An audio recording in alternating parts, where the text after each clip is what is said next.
કે અત્યારે હું ને તમે જે સુખ ભોગવી રહ્યા છીએ, જે જીવી રહ્યા છે, વિજ્ઞાન પણ એવું કહે છે કે અત્યારની માનવજાત જે જીવી રહી છે એ સારામાં સારું સુખ છે. આનાથી વધુ સુખ પહેલા રાજા મહારાજાઓને નહોતું એટલું મને ને તમને છે.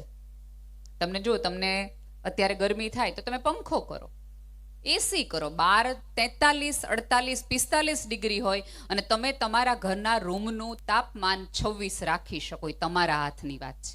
ભગવાનના હાથની વાત હવે નથી રહી વાતાવરણ બદલાવું, તમારા હાથની વાત છે. તમે જો પહેલાના જમાનામાં આમાં તમને કથાઓમાં કહેતા હશે કે ઓલા દાનવે અથવા ઓલા દેવતાએ આટલો ધર્મ કર્યો, આટલો ભગવાનની પૂજન કરીને ઊંધા લટકી ગયા, નીચા લટકી ગયા, આગ નીચે કર્યા, ને એક પગે ઊભા રહ્યા, રાફડા થઈ ગયા, ભૂખ્યા રહ્યા, હાડ ગાળી નાખ્યા. ત્યારે ભગવાને પ્રસન્ન થઈને કીધું, બોલ તને શું જોઈએ છે? એણે કીધું હોય કે હું ચપટી વગાડું ખાવાનું હાજર થઈ જાય, મારે જે જોતું હોય મને આવી જાય. આવી બધી હમણાં જ મેં પૂજ્ય મોરારી બાપુ સામે વાત કરી હતી. મેં કીધું પહેલા આ બધું હતું કે તમારે જે ખાવું હોય ચપટી વગાડે ને સામે આવી જાય, થાળ આટલો મોટો ભરાઈ જાય. મેં તો અત્યારે અમે ક્લિક કરીએ તો ઝોમેટો સ્વિગી વાળા અમારે જે જોતું હોય અમને આપી જાય. પહેલા અમારું પુણ્ય વપરાતું હતું, અત્યારે અમારો પૈસો વપરાય છે. સ્થિતિ તો સરખી જ છે ને. પહેલા તમે જો અમારા કેટલા બધા લોકો એવા હશે કે વિદેશથી તમારી માટે કોઈ કશુંક લાવતું ને તો એ કોથળી આપણે હાંચવી રાખતા કે અમેરિકાની કોથળી, આમાં ચોકલેટ આવી છે. હવે એવું કોઈને રહ્યું જ નથી. આ પેઢીને કોઈ ફરક જ નથી પડતો, કારણ કે એને અમેરિકાની વસ્તુ જોતી હોય તોય એ એક ક્લિકમાં મગાવી શકે છે. અહીંયા બેઠેલ વડીલોને મારે કહેવું છે, અને ખાસ તો જે અમારા ઉંમરના 40-45 વર્ષના લોકોને કહેવું છે કે કાંડામાં ત્રેવડ હોય ત્યાં સુધી ચોક્કસ કમાવ, પણ તમારા સંતાનોને એટલું બધું આપીને ન જાઓ કે એને કમાવાની ઈચ્છા જ ન થાય, એને કશું કરવાનું મન જ ન થાય કે આપણે ક્યાં જરૂર છે, આપણે ક્યાં જરૂર. અને પાછું પપ્પા કહે તે બેઠા બેઠા. અને આમાં થાય કેવું મેક્સભાઈ કે પપ્પા કામે જાય, આમે જાય, બધી મજૂર થાય, અને દીકરાઓને એમ કે અમે તારી માટે તો કમાઈએ છે, અમે તારી માટે તો કમાઈએ જ. અને સાંજે મમ્મી એમ કે ભણવા જાઓ, ભણવા જાઓ, ભણવા જાઓ. એ છોકરાને એમ થાય પપ્પા મારી હાડું જ કમાય છે, હું ભણવા માટે મમ્મી આટલી બધી માથાકૂટ કરતી હશે. એટલે ઓકે, છોકરાને એમ થઈ જાય કે ઓકે, આ બધું જે બહાર વ્યવસ્થાઓ ગોઠવાય છે, મારા પપ્પા છે 8, 9, 12 કલાક બહાર રહે છે, એ મારી માટે જાય છે. પછી દીકરો 20, 18, 19, 22 વર્ષનો થાય અને તમારી પાસે જે તમારું કમાયેલું હોય પાછું લઈ લે, અને ત્યારે તમે એમ કહો કે તારું નથી મારું જ. ત્યારે ઓલો તમને કે તમે મને નાનપણમાં કીધું હતું ને, તમે મારી માટે જ હવે હું કામ ખોટો ડખો કરો છો? હા, આ બધી કથાઓ ક્યાંક મને ને તમને કેવા માણસ બનવા, કેવા પિતા બનવા, કેવા ભાઈ બનવા, કેવા ભાભી બનવા, એ બધું શીખવે છે. હમણાં તમને ખબર હોય તો થામા નામનું એક ફિલ્મ આવ્યું છે. આ નવી છોકરીઓ જે છે એને બધાને ખબર હશે. થામા નામનો ફિલ્મ છે ને, એમાં ફિલ્મ આખું કાલ્પનિક પાત્ર છે ને, એની અંદર ભૂત હોય જે માણસનું લોહી પીતું હોય. પછી થોડાક વખત પછી ભૂતો નક્કી કરે કે માણસનું લોહી પીવા જેવું નથી. ત્યારે એ ફિલ્મની અંદર રશ્મિકા મંદાની બહુ જ સરસ ડાયલોગ બોલે છે કે અમે લોકોએ ભૂતોએ ભેગા થઈને નક્કી કર્યું કે હવે માણસનું લોહી પીવા જેવું નથી, કારણ કે માણસના લોહીમાં બહુ ઝેર છે. અને પછી એક વાક્ય બોલે છે, અહીંયા બેઠેલા મારે ને તમારે બધાએ સાંભળવાની જરૂર છે. એ કે ખબર નહીં તમે માણસો જે કેવા છો, એ કે તમે ક્યારે કોઈ સિંહને મારી નાખતા જોયો? મારે ખરા, બાધે ખરા, પણ મારી ન નાખે. આ પૃથ્વી પરનું એક પણ પ્રાણી પોતાની જાતના પ્રાણીને ક્યારેય મારતું નથી, એનું લોહી પીતું નથી, ઓલું ખાતો નથી. માણસ એક જ તમે એવી પ્રજાતિ છો કે માણાને મારે છે. તમે જુઓ, નાનો ભાઈ, તમે ત્યાં કોઈ શિકારીઓ છે, કોઈ એકબીજાનું શિકાર લઈને ન જાય. આ તો મોટો ભાઈ આમ ગયો, નાનો ભાઈ પોતાનું ખેતર વાળી નાખે, એનું લોહી પી જાય, જીવન પી જાય, એનો પરસેવો ખાઈ જાય, પૈસા ખાઈ જાય. આપણે એક જ છીએ. આ પૃથ્વી પરનું સૌથી ખતરનાક પ્રાણી હોય તો એ માણસ છે, જંગલમાં રહે છે નહીં. આ બધી કથાઓ ક્યાંક મને ને તમને એ સમજાવે છે.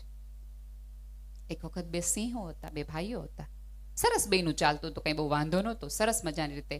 એક વખત એક નાની એવી ગેરસમજણમાં એ 2 સિંહ વચ્ચે બાંધણ થઈ ગઈ અને ગેરસમજણ થઈ ગઈ, અબોલા લેવાઈ ગયા. આપણે ઘણી વખત નથી, આમાંના ઘણા બધા હશે, ન બોલે નહીં, સગા ભાઈઓ હોય, સગી બે ભાઈ બહેન હોય, બાપ દીકરો હોય, બોલે નહીં, બોલો નહીં.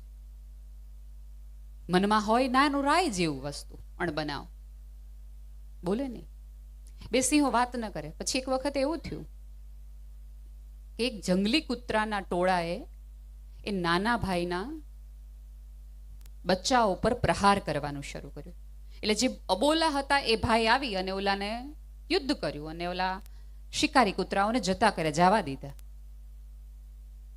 એટલે પછી શિકારી કૂતરા તો જતા રહ્યા. એટલે છોકરાએ નાના નાના બાળકો જેવા તેને પૂછ્યું કે તમે મારા પપ્પા બોલતા નથી ને, તમે મારા પપ્પા સાથે વાત નથી કરતા, તોય તમે અમને બચાવ્યા, તમે મારા ઘરે નથી આવતા તોય તમને બચાવ્યા. ત્યારે જે સિંહે વાત કરી હતી એ મારે ને તમારે યાદ રાખવા જેવી છે. એણે એવું કીધું હતું કે સંબંધોમાં, ભાઈબંધીમાં, ભાઈ ભાનુડામાં એટલી બાંધણ ને એવી ગેરસમજણ ન લેવાય કે ગામના શિકારી કૂતરા આવીને એનો લાભ લઈ જાય. એને ફાયદો થાય, શિકારી કૂતરાઓને ફાયદો થાય એવા બંધનો ન રખાય. આ બધા કથાના જે દાનવો છે ને, હજી કઈ બધા કૌરવો મરીએ નથી ગયા ને હજી બધી મંથરાઓ વયે નથી ગઈ. જે દિવસે બે ભાઈઓ વચ્ચે તમને એમ કહેવાનું ઈચ્છા થાય ને કે તે બહુ તારા નાના ભાઈ માટે કર્યું કા, પણ બિચારા તારી યાર કેવું કર્યું, ત્યારે સમજી લેવો કે આ કૌરવોનો કોઈક નાનો મોટો ભાઈ છે કે જે તમારી બાજુમાં આવ્યો છે. બે દેરાણી જેઠાણી સરસ હોય, જેઠાણી આવે ત્યારે નેચરલી ઘરમાં તમે વહેલા આવ્યા હોય તો ઘરની વ્યવસ્થા થોડી જુદી હોય. ત્યારે કદાચ નળિયા હોય અને પછી દેરાણી આવે ત્યારે નળિયા ન હોય તો તમારે એ પછી એમ ન કહેવાય કે હવે મારે તો આટલું કરવું પડે, તું આ કર. એટલે ત્યારે કોઈક મંથરા નામની સ્ત્રી આવે બાજુના પાડોશમાંથી અને એમ કે તમે કેટલું કર્યું આ ઘર હાટું કા, અને આ નવી આવીને કેવા લાભ છે. ત્યારે સમજી જવાનું, આ તરત કથાને યાદ કરો ને કે આવ્યા બેન મંથરા અમારા ઘરમાં. હા, ભૂલી ન જતા. હજી આપણી આજુબાજુ, અને ક્યારેક એવું આજુબાજુ નહીં, ક્યારેક આપણે જોઈએ મંથરાને, આપણે જ કૌરવ હોય એવું બધા સામેવાળાને કહેવાની જરૂર નથી, આપણે હોઈએ. પણ કઈ કઈના કાન ન રાખવા. મંથરાઓ તો ગામમાં ઘણી આંટી મારતી હશે. તમારે તમારી સ્થિરતા જાળવી. આ દીકરીઓ તમે જોયું હશે ને, બહુ જ સરસ રીતે ઓબ્ઝર્વ કદાચ કોણે કર્યું હશે, તમે જોયું છે દૂરથી જોતા એને આટલી મોટી ભાઈઓએ સ્ક્રીન મૂકી છે તો તમને દેખાતું હશે કે એ દીકરીઓ એક હાથે તલવાર અને એક હાથે પોતાની ચૂંદડીનો છેડો રાખીને જો હલાવી શકતી હોય પોતાની ચૂંદડીનો છેડો સહેજ પણ આમથી આમથી આ વગર, તો એ ક્યાંક મને તમને સંદેશો તો આપે જ છે. હા, જુદી વસ્તુ છે, જુદી રીતે એને કરી બતાવ્યું છે. અને આ દીકરીઓની આ ક્ષમતાને આ તાકાત જોઈએ તો આપણે સમજાય કે અમથા મોદી સાહેબે નહીં ઓલી બે દીકરીઓને મોકલ્યો પાડોશીને પતાવી આવો, તમે બે પૂરતીઓ છો. આ બધી જ આવી જોયું છે ને. હવે તમે વિચાર તો કરો, આ નંદગામની 12-15 વર્ષની દીકરી તલવારના રાસથી પોતાની ચૂંદડીનો છેડો હલાવ્યા વગર પોતાનો તાલ ડિસ્ટર્બ ન થાય, અન્યના પગને વાગે નહીં. તમને કોઈને એવો વિચાર આવ્યો કે તલવાર ઝટકશે ને અમારા માથે આવશે? નહીં. એની ક્ષમતા ઉપર મને તમને શ્રદ્ધા હતી. પણ તકલીફ એ થાય છે કે જ્યારે બહાર જાય છે ત્યારે આપણી બધી ક્ષમતા ઉપર શંકા કરવા માંડીએ છીએ. હું હંમેશા મેં સ્ત્રીઓના સન્માન માટે વધુ વાત કરી છે, કારણ કે હું આજે માનું છું આ જગતની કેટલી બધી સ્ત્રીઓ, ભાઈએ વાત કરી ને કે કલ્પના કરો સ્ત્રી વગર. કલ્પના અમે તો શું સ્ત્રી વગર કરીએ, મહાદેવ નહોતા કરી શકે, ખબર પડી ને કે વયા ગયા ત્યાં તાંડવ શરૂ કરી દીધું હતું. એટલે માણસની કલ્પના તો વાત જ રહેવા દો. એ જો ઘડીક વખત ન રહી શકતા હોય તો આ બધા તમે જો બેનો બોલે નહીં ને તો ભાઈઓને સૌથી વધુ તકલીફ થાય. બેનો બોલે તોય તકલીફ ભાઈઓને થાય ને બેનો ન બોલે ને તોય ભાઈઓને તકલીફ થાય. તમે આજે પ્રયોગ તરીકે કાલ આવતીકાલે કરજો કે ભાઈ ઘરે આવે ને તો તમે શાંતિથી પાણી આપજો ને એક પણ પ્રકારના પૂછતાછ ન કરતા. તમારા પતિ 3 વખત પોતાના તમારા સંતાનોને, એ બાળક છે એ રડે, બાળકના પપ્પા રડતા હોય તો ઓલી બાજુ જાઓ તો શું કામ કરો છો?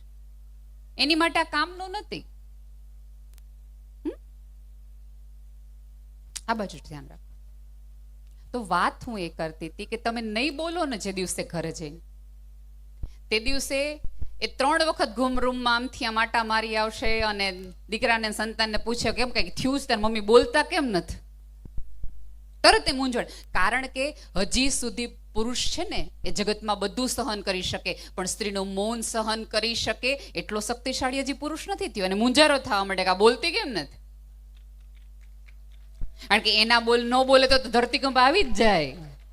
ઓલો તો આવ્યો તો ને, આ તો ખરેખર રોજે રોજ આવે. અઘરું છે. અને અહીંયા બેઠેલા દરેક સ્ત્રી અને ભાઈએ ક્યારેક ને ક્યારેક તો જાણે અજાણે એક વાક્ય બોલ્યું હશે.